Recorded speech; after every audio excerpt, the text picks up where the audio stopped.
हैदराबाद गैर कानूनी पार्किंग किसी बड़े खतरे का पेश खेमा। रेलवे स्टेशन हैदराबाद का कोई पुरसानी हाल नहीं। सहूलतों की कमियां, ट्रेनों के शेड्यूल से लेट होने के अलावा दीगर बेशुमार मसाइल हैं, मगर आज जिस खतरनाक और संजीदा मसले की जानिब मैं आपकी तवज्जो मबजूल करवाना चाहती हूँ वो रेलवे स्टेशन के मेन गेट के सामने गैर कानूनी पार्किंग एरिया है, जो कि इंतहाई हसास है, क्योंकि वीआईपी मूवमेंट के दौरान या हसास दिनों में ये पार्किंग किसी बड़े खतरे का पेश खेमा हो सकती है, क्योंकि ना तो इस पार्किंग में किसी गाड़ी की कोई जिम्मेदारी ली जाती है, ना चेकिंग होती है। पार्किंग की पर्ची पर ना गाड़ी का नंबर दर्ज किया जाता है और ना तारीख। पार्किंग के नाम पर रिक्शा वालों से बाकायदा भत्ता वसूल किया जाता है।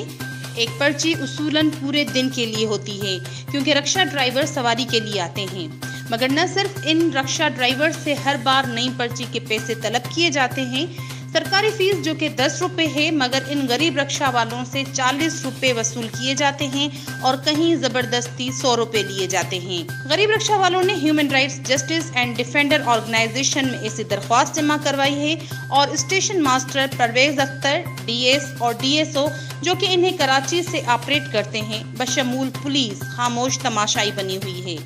जाहिर है कि इन्हें भत्ते की खुशबू खामोश रहने पर मजबूर करती है।